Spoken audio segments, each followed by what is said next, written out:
My name is Sabrina Evangelista, and I work with UN Women as an Integration Specialist. And I'm pleased to be joined here today with Ramla Kariti from the United Nations Economic and Social Council for West Asia, and she's based in Beirut, in Lebanon. And Lisa Calcaterra from Evaluation Officer with the United Nations Environment Program, and she's based in Nairobi, Kenya. And Jitter Steamer, an evaluation advisor from the UNEG United Nations Development Program, and based here in New York. And Karen Kadanda, also with the United Nations Development Program. So thanks so much for joining. And first, I just wanted to see, with a show of hands, how many of you have heard of the UN swap? Okay, that's great news. And how about the evaluation performance indicator of the UN swap? Okay, that's good. So we know what we're talking about here. That's great news.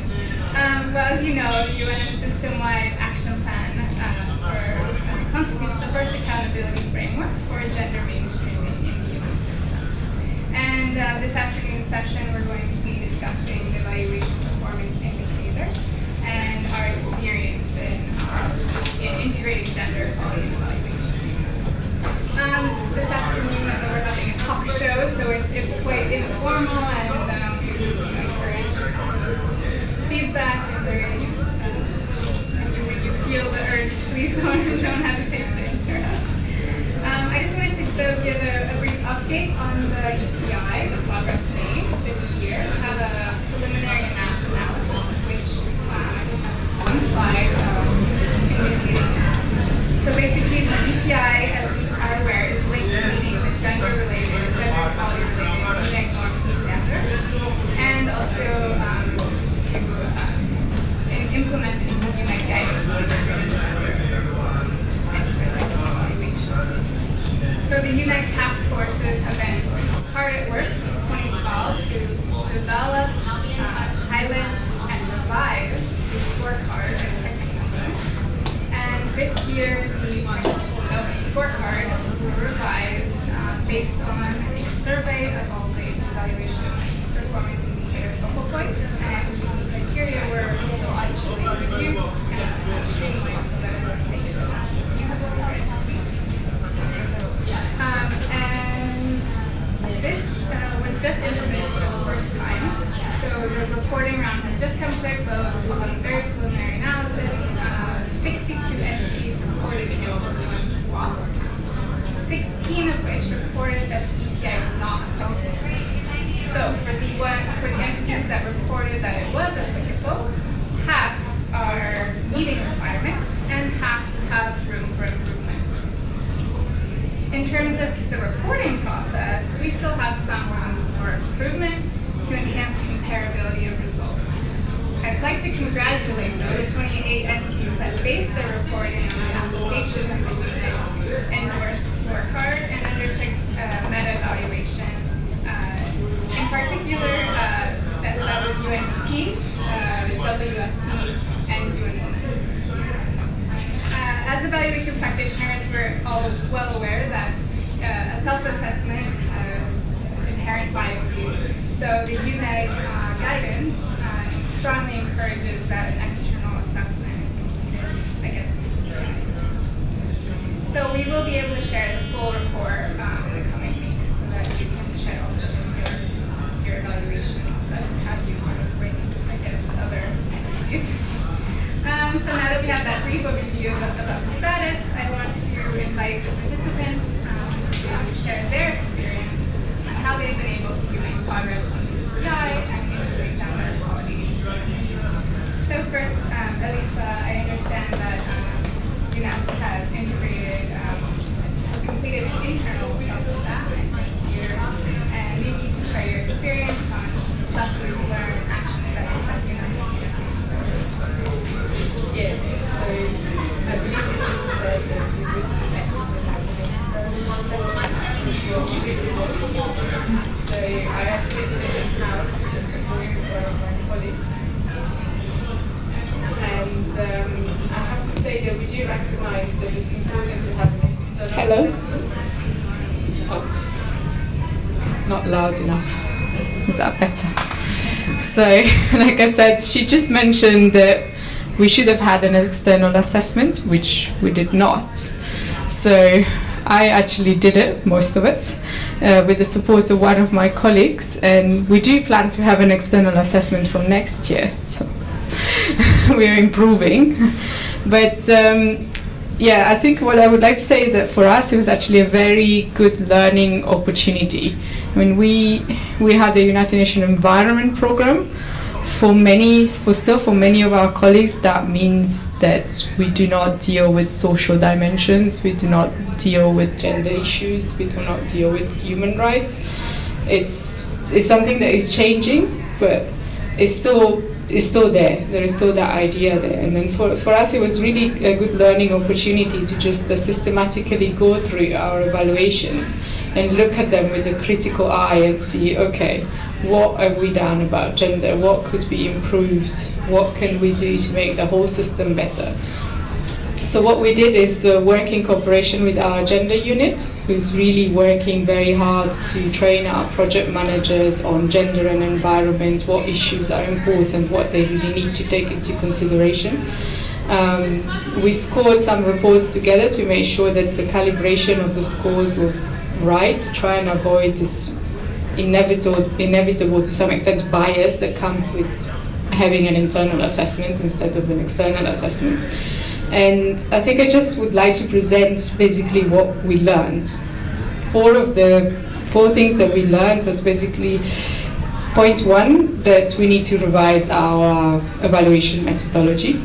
So this is what I'm doing at the moment in cooperation with my colleagues. So one of the key issues that emerged is that in our evaluation methodology, gender is considered, well, has been considered until now, a cross-cutting issue, and there was one single question that was asked about the inclusion of gender in the project's design and results.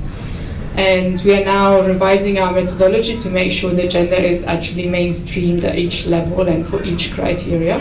And we are also providing guidelines to evaluation managers on including additional questions for projects that are focused or that have a clear focus on gender, or that have the potential to have a focus on gender or have an impact on gender issues. So hopefully that will be finished by the end of March. Just realized it's very soon, but that's still the deadline that we're trying to stick to. Second lesson is that we really, so we are the evaluation office, we come in at midterm, most of the times we come in at the end of the cycle, like most of you know. So we need to work at the design phase.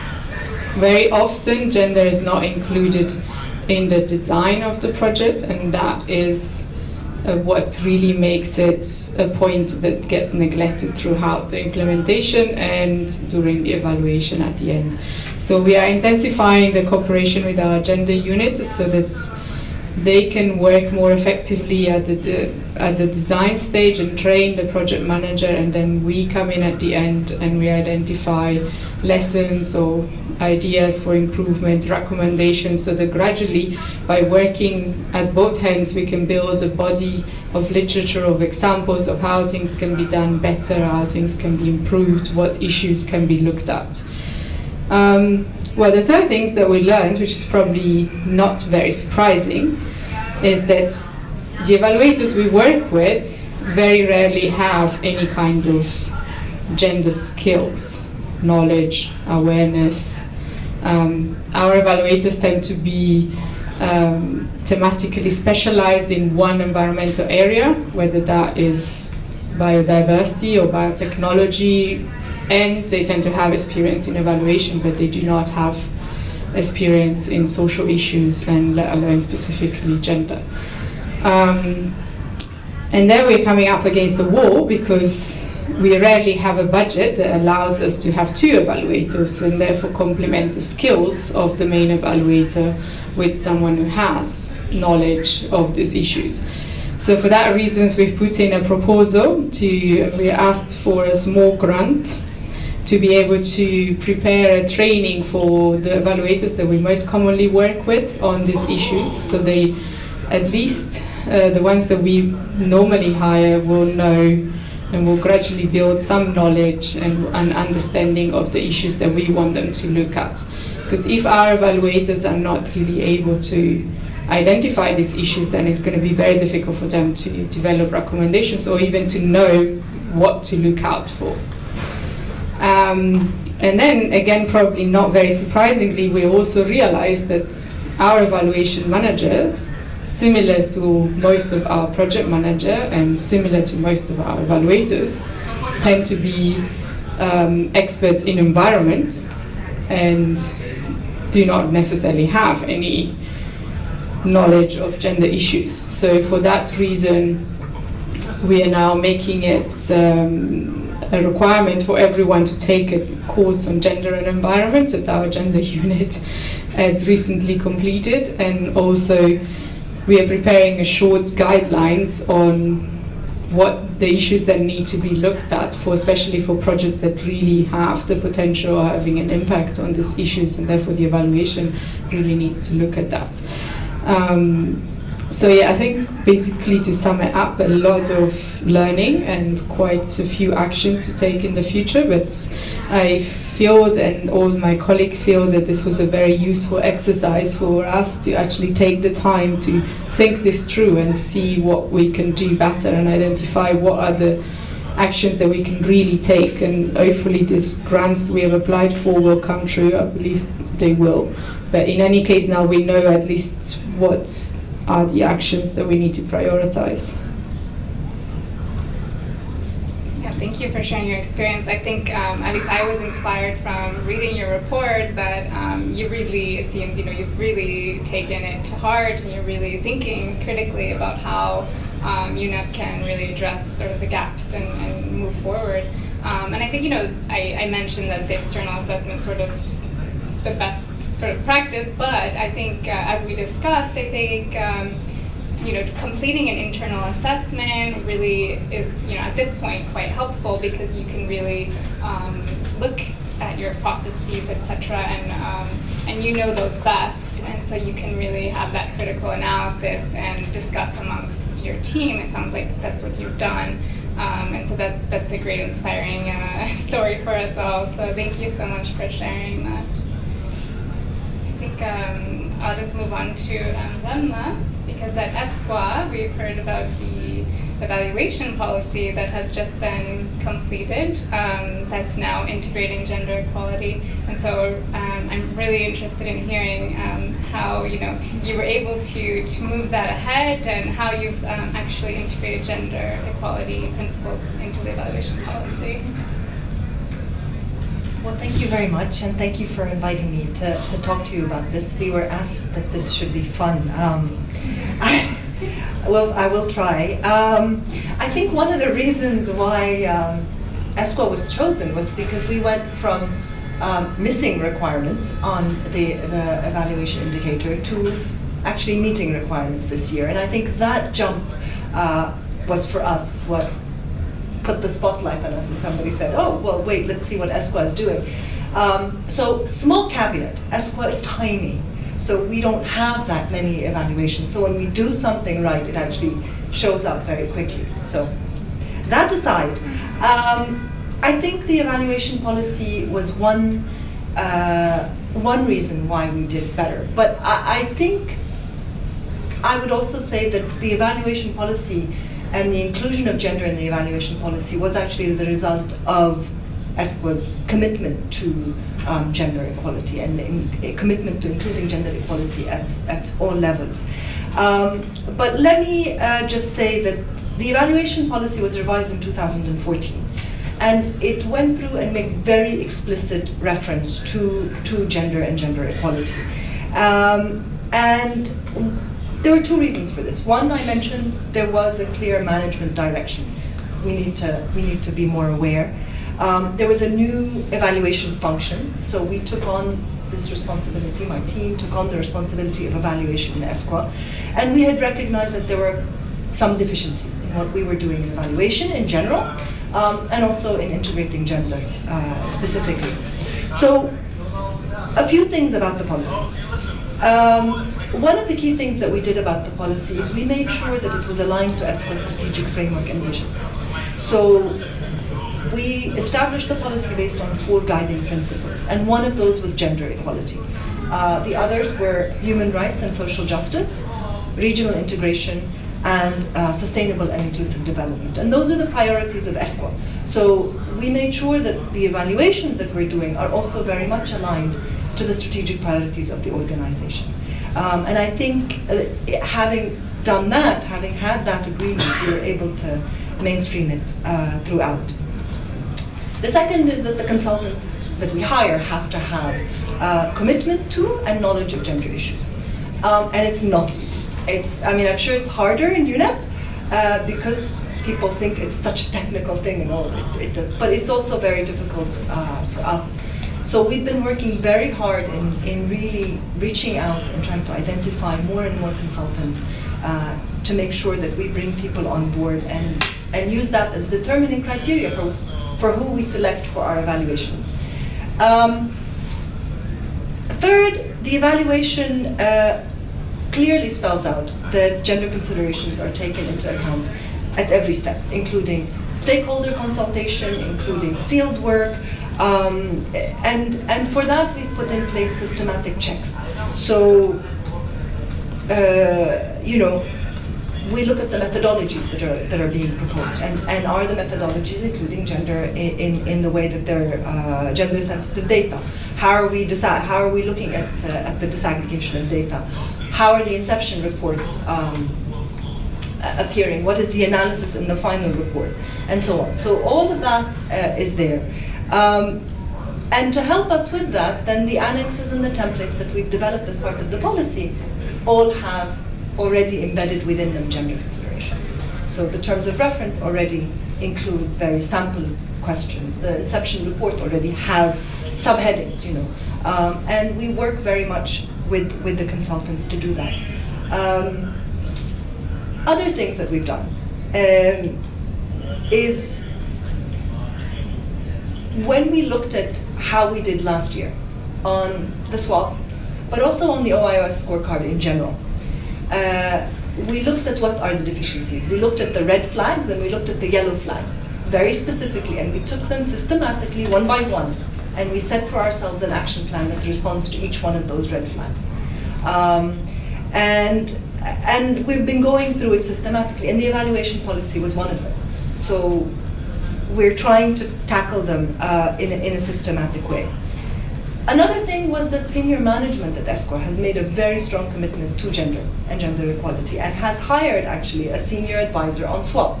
So we now have a senior advisor on SWOP within the organization, and that has, in 2013, resulted in ESCA going from zero meeting, exceeding expectations, to 33% of the indicators exceeding expectations. So it comes within a very strong push by management. And we've certainly taken advantage of the presence of that SWOP coordinator, and I'm sure every organization has a gender advisor, in terms of giving her the policy to look at, giving her TORs to look at, asking her sometimes to even sit with our consultants. Sit with the consultants, talk to them, explain to them how they can integrate gender considerations into the methodology, or into their surveys, or into their reports, into their recommendations. And we certainly do a lot of sitting with the consultants ourselves, and we make sure that they know that the integration of human rights concerns and gender concerns are there.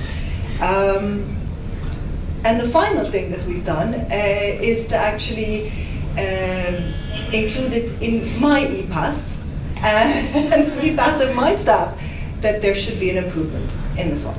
So that makes it so that there's very little wriggle room, and there's some accountability in terms of making sure that that happens. So thank you very much. I'm very happy to answer questions. Thanks, Ramla, for that overview. views. I mean, I think from getting senior management buy-in, but also a real commitment to the UN swap and sort of riding that wave. I think that you guys really took advantage of the sort of commitment there and have made your changes within the organization. And the fact that you've incorporated into your performance assessments, that's amazing. That's really sort of the key goal that we would hope for. So let's congratulate you and your team on the achievements. And over to Chandi, who so this year UNDP has undertaken its first external meta-analysis against the UN swap EPE, and you have some lessons learned that you're going to share with us. Thank you very much. Small is definitely beautiful. Enjoy it. Looking at UNDP and the Evaluation Office and SWAP, we have, of course, obediently responded all 3 years to the SWAP. And it's been interesting. We started off with approaching requirements, then we went to meeting requirements, and this year, after the external, we're down to approaching requirements again. But it's not to say that we didn't have external assessments in the previous 2 years. We had a fairly elaborate system of quality assuring all our reports that were put on our ERC, our Evaluation Resource Center. So those were done by external people, but we just had 2 little questions in this vast quality assurance instrument of about 80 questions that covered gender. And that was not really SWAP relevant. So I think one of the big advances in the last year was actually streamlining our own guidance in the technical note. We really, thanks to Isabel, really did get a much more handleable number of criteria to use. So just to introduce myself, I'm the evaluation advisor. I'm also the gender focal point in the evaluation office. That's why it became my responsibility to actually arrange the SWAP assessment. I have here with me Karen Kadornan, who has just recently joined us, but she was much more SWAP literate than I was. And so she was dragged into the process. And I think I will ask, we have 3 little PowerPoint slides that will help. But just to say that this has given me the opportunity to look at SWAP overall, because we're also doing a thematic evaluation on gender. And I'm a typical example of somebody who was fairly ignorant in the evaluation office as to the amount of data you can get from the SWAP platform. The pity is it's not comparable in terms of we're not allowed to see other people's documentation. So that's one of the drawbacks. I mean, I'd love to see what FAO has said or ESCA has said on the accountability. And that's just a plea to the SWAP folks.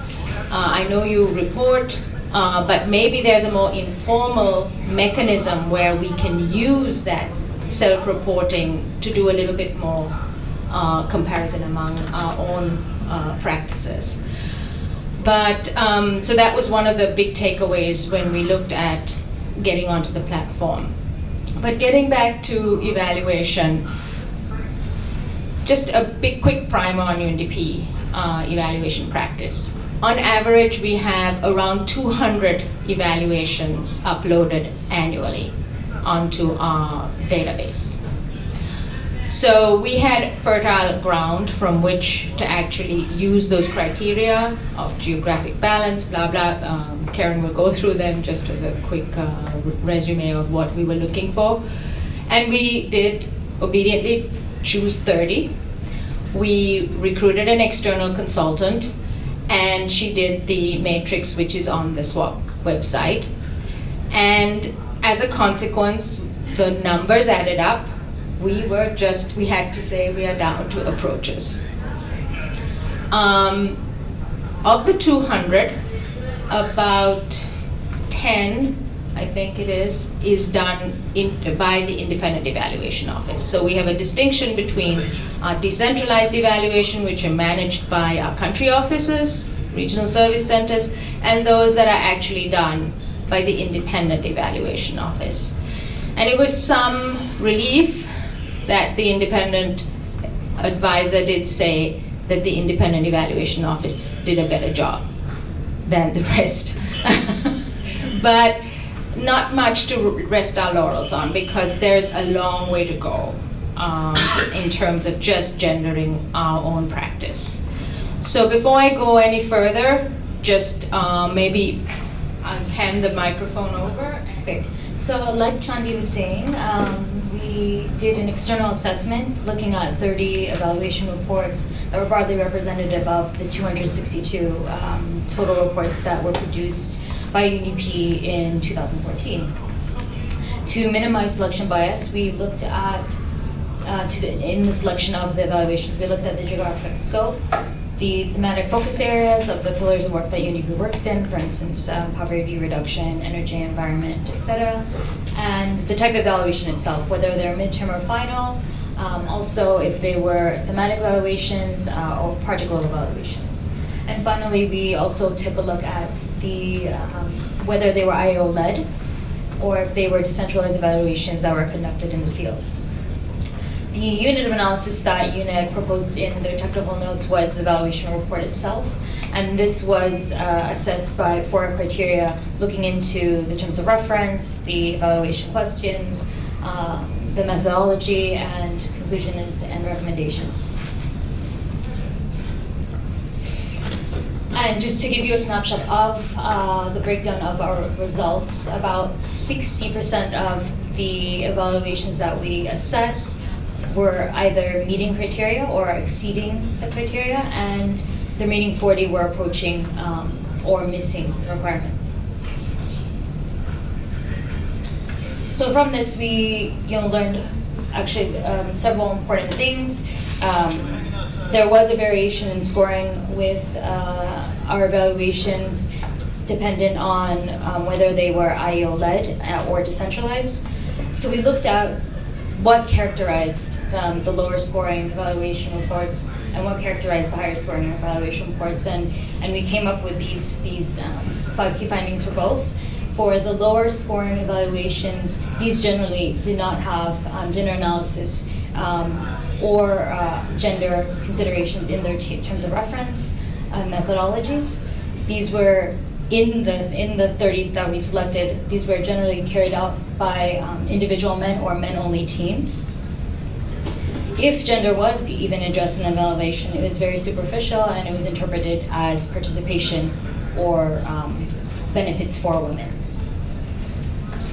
Also, there was very little understanding of gender dynamics that was demonstrated in the evaluation reports, and that includes what is gender equality, what is gender mainstreaming, what is women's empowerment. And finally, gender was usually on the periphery. It was a very small section in the report, and there was really just a superficial reference to gender. For instance, this project looked at cross-cutting issues, gender included, or vulnerable groups such as women.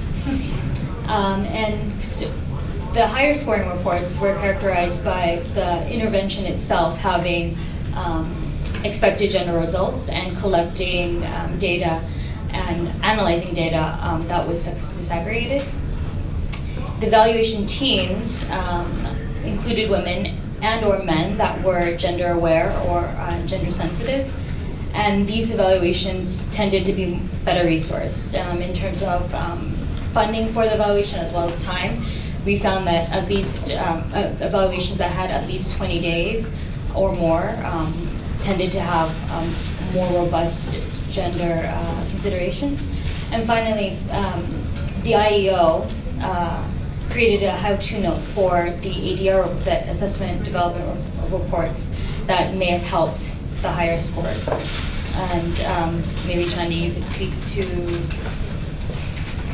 the specifics of that. Yeah. The ADRs are country level reports that we do, assessments of development results. And for the 2014 batch, since we were doing desk reviews for our gender thematic, and since we wanted to also draw on the ADRs as sources of data for the gender thematic evaluation, we decided to kind of sensitize, is the better word, our own staff as to the places in UNDP's corporate databases where you could find gender evaluation. We kind of knew it, but we never methodically used it. Or at least that was my perception, having been responsible for an ADR the year before. It wasn't readily available. Where do I go in the results-oriented annual reporting to find out about gender? It's self-reported data, but it's pretty extensive. There are good chunks of explanatory prose that country officers provide us in terms of what they're doing for gender. There's also a fair amount of data that you can glean from Gender Marker, which in itself is a data source. I have grave concerns about how actually it's used as we look at it in the context of the gender thematic, or how it's not used is more properly the term to put it. The other areas of sources are, of course, the reporting that is done in country program documents, reviews, audits. It's lots of information you can get on parity because the audits look there. So essentially what we did was compile a little 10-pager and say, guys, here's where your data can come from. Use it as you get ready with a country profile on gender. And the other thing we tried to promote is, irrespective of whether there's a gender outcome in your UNDP program, in your ADR evaluation, please make sure to have somebody who is a gender consultant. Just across the board, just get gender consultants into your team. And now this data will help us to make that case that we should, on average, we spend $150,000 for an ADR. We can get a national consultant for that. I think it yielded quite a lot. We were doing evaluations in Malaysia, in Uruguay, in Armenia, in Malaysia, in Somalia. There's a nice spread of countries, and I think the how-to note helped. In Zimbabwe too, we have specific reports from the gender consultant, an outcome report. So this gives us a lot more information about UNDP's work at the country level. Whether I can conclusively say that we got a higher end of scores in the gender squab scoring for our IEO produced reports because of the how-to note, I'm loath to say, other than for, I don't have any proof on that, other than for perhaps my colleagues politely saying, yes, it was useful. But that we just want to keep using that type of information to help our colleagues as they scope their evaluations and suggest the composition of the evaluation team. Second question, how big is this culture now? Because I've used the I have a copy. Show you. Yeah. It's not a big note at all. It's 15, 20 pages. Okay, you're in India, so that still is big. Well, I mean,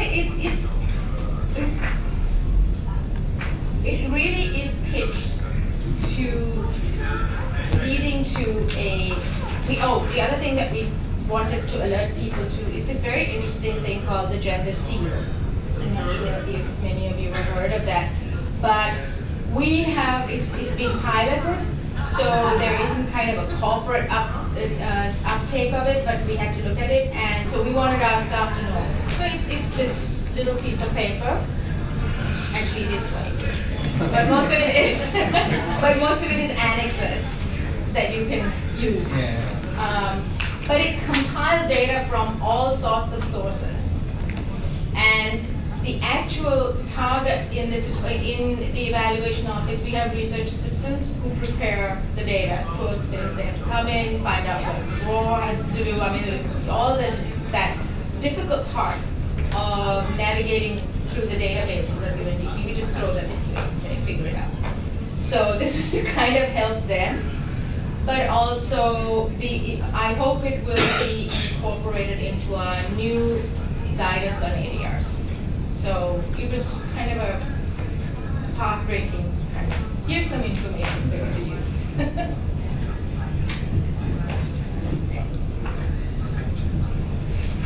Thank you so much, Chandi. I think it's incredible the progress that you guys have made and just kind of, dedicating yourselves, your team to really developing guidance. And I mean, I think, that's the thing, the data is there. It's just a matter of really systematizing and understanding what's there and using it. So yeah, thank you for and for not sharing. falling prey to the way we tended to do it in the evaluation is that self-reported data. That's data. And you can code it, you can use it, and what's the point of their producing it unless you take a look at it? Otherwise we tend to just send in our teams and they have 18 million interviews and then they cull something out of it, and then our management gets a little annoyed that we didn't take the trouble to actually look at the data and perhaps validate what they've said in terms of their results. So just to systematize that type of inquiry, it really helps to look at how gender has become more prominent in our own self-reported information.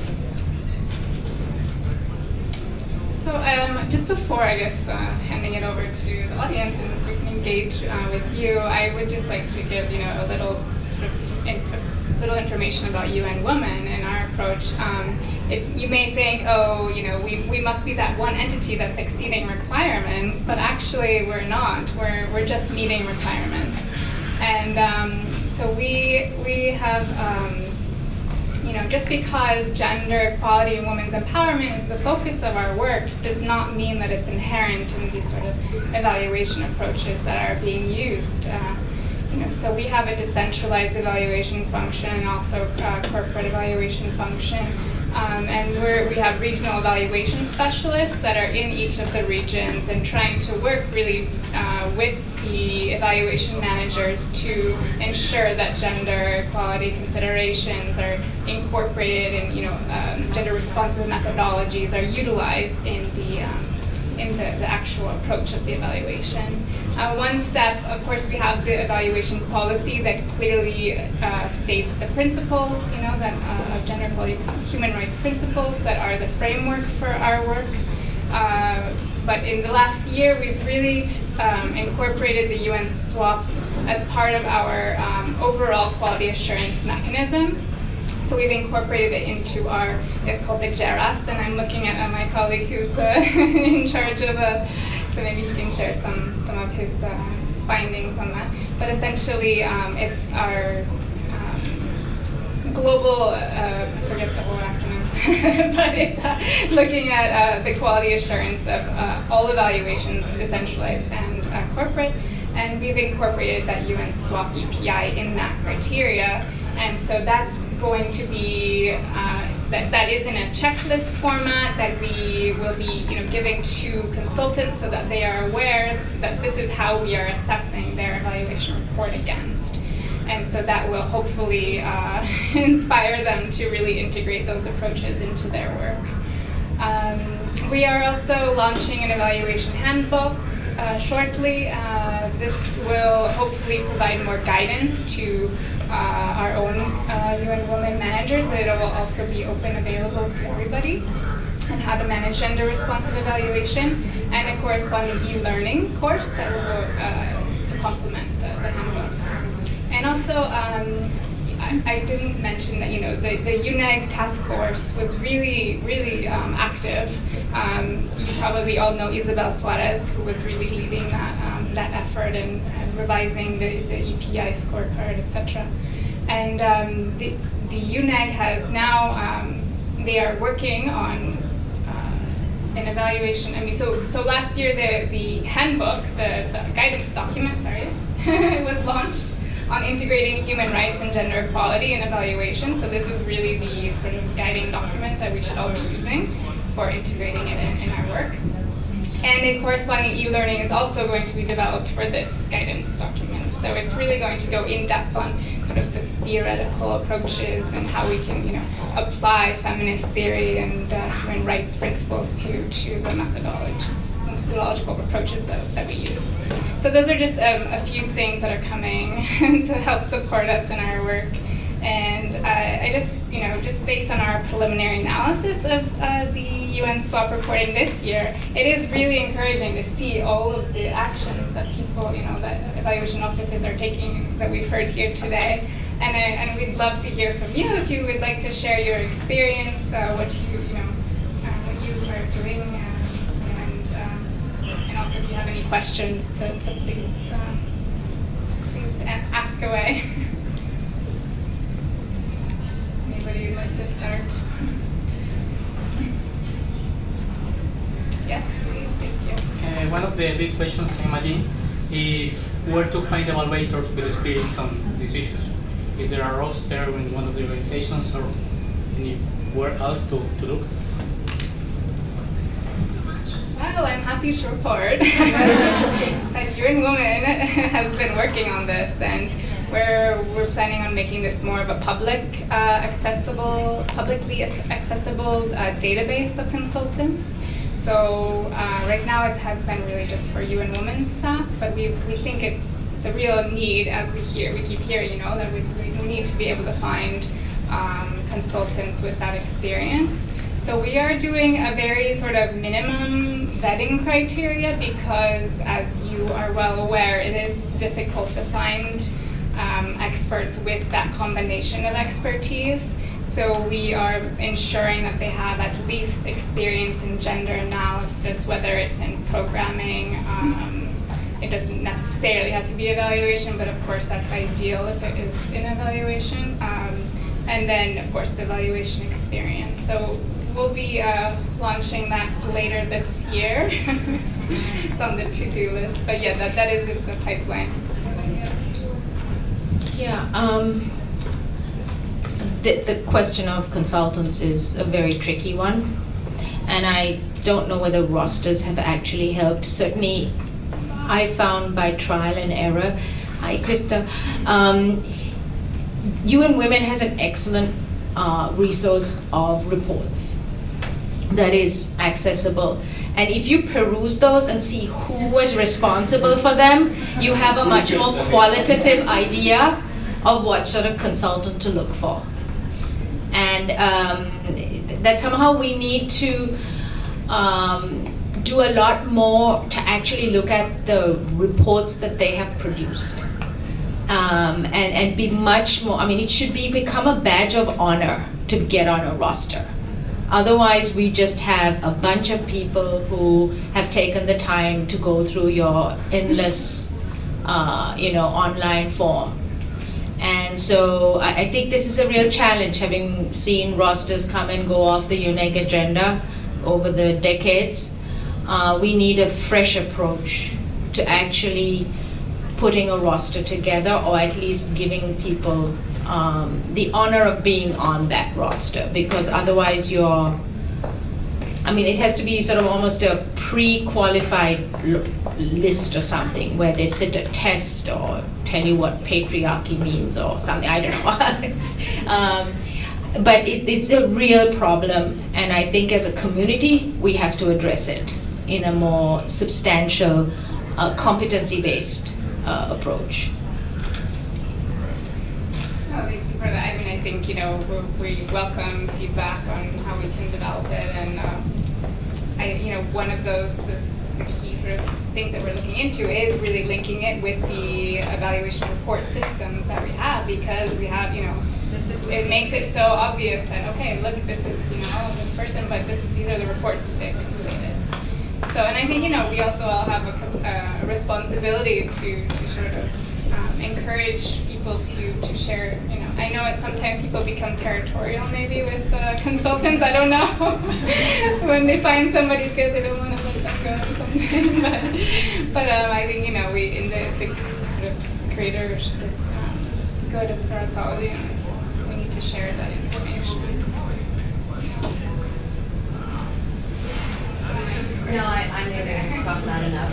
In the beginning, you said you had a nice slide of how many organizations have reported, and then there was a number of those that say it's not applicable to them.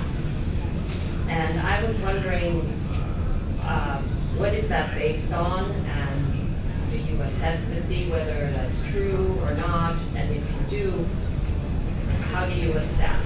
And the reason I'm asking is I work in an organization that's kind of partly in the UN and partly with the multilateral banks.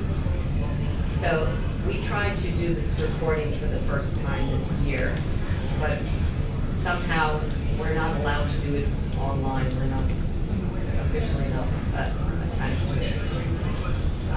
And we had done our own assessment of some of our projects, and there was always this big discussion, what is gender relevant and what is not gender relevant. So I was going to just ask about that, not at the project level, but at the organization level. Yeah, there's a lot of discussion about that, about how can you sort of get out of reporting in a sense, but be not applicable. And right now it's based on, the more technical entities, that may not be able to incorporate gender equality considerations into their work. I think Civil Aviation Organization is kind of the one that we use as the example where they have demonstrated that they're not sort of always able to do that. The other aspect is actually having an evaluation unit. I think some may just say that they don't have an evaluation unit, they're too small, so I think I was just here, from the special advisor in Africa. They're actually a unit of the secretariat, but they are, I think maybe a very small team. They don't have enough resources to even have a evaluation unit. So that's another way people indicate that it's not applicable. But it is only 16 out of the 62 entities that are reporting. So it is a small number, but. What has been done by UN Women serves as the sort of help desk. We do look at why are you reporting that it's not applicable, and sort of have a back and forth to see if it really is not applicable or it is applicable. And then just the other last point was that it's fantastic that you actually want to report on this, and Jeff, GEF, is also not a sort of. Are you from Jeff? Oh, okay, yeah. So you are, yeah. So I understand that. Yeah, you have actually submitted a report, and yeah. So I think we are going to include that in our analysis because it's really important to demonstrate that other entities can and really should be reporting against this. But yeah. Can you just define when you say they don't report? Is it that they just don't report on evaluation, or they don't report to swap overall? Both, I think. So I'm not sure what the breakdown is, but there are many entities that just they don't report on UN swap overall, but there are a few that don't have an evaluation unit. So I'm not sure what the breakdown is, but maybe you have. have another question. Oh, okay.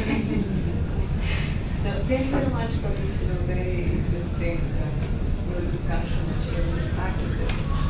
So I just have two follow-up questions for the issues that I found really interesting. I really would like to learn a little bit more. Yes, I really would like to learn a little bit more on the issue of including SWOP into the performance evaluation. So how did you go around it and how it was confirmed? Are the human resources involved? So senior management alone, so on what level it was done? And so I think it's very interesting practice.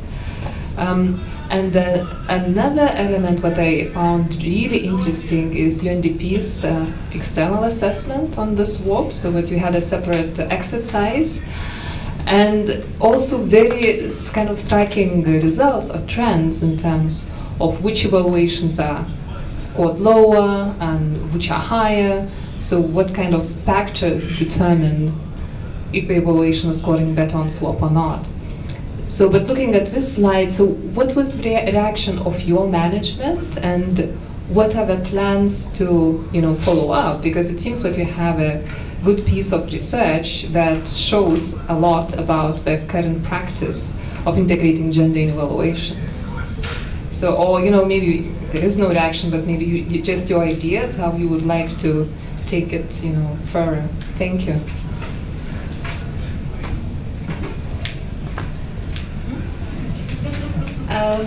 Okay, so the way that we did this was initially it was part of a KPI. It was a key performance indicator of the overall plan of the section that we work, where evaluation is part of that. So it was, one of the pillars, and therefore one of the KPIs that we used. So that was how we were going to report back to management that the section started its work. And from there, it actually moved to be an indicator of a goal. It was an opportunity to use that, to discuss it with senior management, to raise it to the level of this is important and therefore it needs to be paid attention to. But no, it wasn't discussed with HR. So it was a personal initiative as a way to demonstrate our commitment to this and as a way to show that this is important. Yeah, in terms of your questioning, in terms of how we're going to use this information and the lessons learned, I think there are two levels. One is internal to the Independent Evaluation Office. We can use this information to make sure that evaluations will have gender consultants on them. That the ADR how to note gets institutionalized some way, shape, or form within our practice. But I think more daringly, I guess, and I'm speaking now at a point where we're analyzing the data that's coming in for the thematic. And we will have to be very self-critical about UNDP's own ability to go deeper than just what we're calling gender targeting. UNDP is not UN Women. We're not. We're a development organization, so gender is one of many things that come up as requiring. But we're looking at our way of responding to gender in terms of our strategies and so on. And our evaluations are also, mirrors of how important that was or not in terms of understanding the intricacies of gender. Certainly, I think it's clear that in democratic governance, UNDP has a fairly interesting record. In others, and poor Karen has gone through how many ADR? We have an exercise of looking at our own ADRs as a source of data. So 62 ADRs we have gone through with a gender lens to see, since 2008, how did we ourselves assess gender? And that information will find its way into this thematic. So it will go to the executive board as our own assessment of the fact that it's evolving. And I think the swap is a big shot in the arm to make it a priority. What I think is interesting, and I haven't found the information yet, the swap is analyzed and a report goes, a nice letter goes from Pumzile to the head of whatever agency. What happens after that, other than for perhaps it being circulated on internal email saying, hurrah, we are this, or we have places to go, more progress to make. That I don't think we have a sense of what happens after the swap assessment is communicated back, whether it becomes part of somebody's, PMD or whatever we call it now, performance, to make sure that it becomes the gender unit? So is it the HR unit? Or is it audit? Should audit be told to be much more gender responsive? Though that, I think, is an yet unexplored dimension of this whole exercise, and it's only 3 years old, so we have to give it time. But I think there's a lot of potential there to use the SWOT, because people like scorecards. You know, they really do, but you have to use it delicately, because otherwise it just becomes everybody getting a gold star or a silver star, and then it loses its meaning. So I think there's a lot more work to be done in terms of SWOP as an instrument. And we certainly have a lot of information in terms of all the dimensions of UNDP's performance that we can use in our gender thematic on the 6 SWOP areas. So we're going to use that in the thematic too. So I hope that answers your question. But it's a lot of food for thought internally within IEO, and also how we communicate the message externally to UNDP as a whole and to our executive board. Thank you. Yeah, I mean, my understanding is that they are really internal processes. So each agency has their own way of dealing with how they incorporate the sort of ratings that they achieve, etc. For example, WFP, I was hearing the other day, has assigned business owners for each of the areas, so it's not just sort of reliant on the one gender focal point, that it's really streamlined across, and that people really own, that they have to make sort of take forward the remedial actions that they're committing to. So I think it's really about internal discussions at this point. But yeah, I think they are going to be doing actually an evaluation of the UN SWOP in 2017, I believe. So this will all sort of feed into that. It's actually by the Joint Inspection Unit, yeah. And but UN Women, we are looking at it right now as part of a corporate evaluation on UN system coordination on gender equality and women's empowerment. But it's really focused on UN Women's contributions. So it will be one aspect, but it's not an evaluation of the UN SWOP, so to say. It's one aspect of the coordination. But so we hopefully will sort of look into some of those issues. But actually, the interagency network on gender equality and women's empowerment is meeting this week, and they're discussing UN SWOP. I think tomorrow there's actually a dedicated session on this. So. We'll learn more, and also I encourage you to all to speak with your gender focal points within your organizations and really discuss how to move it forward in your organization. Any other experiences? Love to hear experiences of others in integrating gender equality. Yes? It's not like sharing experience, actually a question for the audience. First of all, I wanted to thank the presenters because I've learned a lot. I was doing the scoring for UNRWA this year for the first time, and I wish I had a chance to listen to this experience before. Now my question is related to the fact that UNRWA does a bit of development, but also humanitarian work. So how do we assess gender? How do we score evaluations that are related to humanitarian intervention? And what are the implications? How are these different? So probably it's something that will be discussed in the next meetings, talking about evaluating humanitarian intervention. But I wanted to hear if there was anybody that had any thoughts on how to make sure that gender is integrated when we are evaluating humanitarian intervention, and we often have real-time evaluations and different constraints. It's time. Okay. Oh, sorry. Thank you so much for the question. I think it's a really important issue that we should explore more, and also seek more guidance on. But we can talk after, hopefully, the session.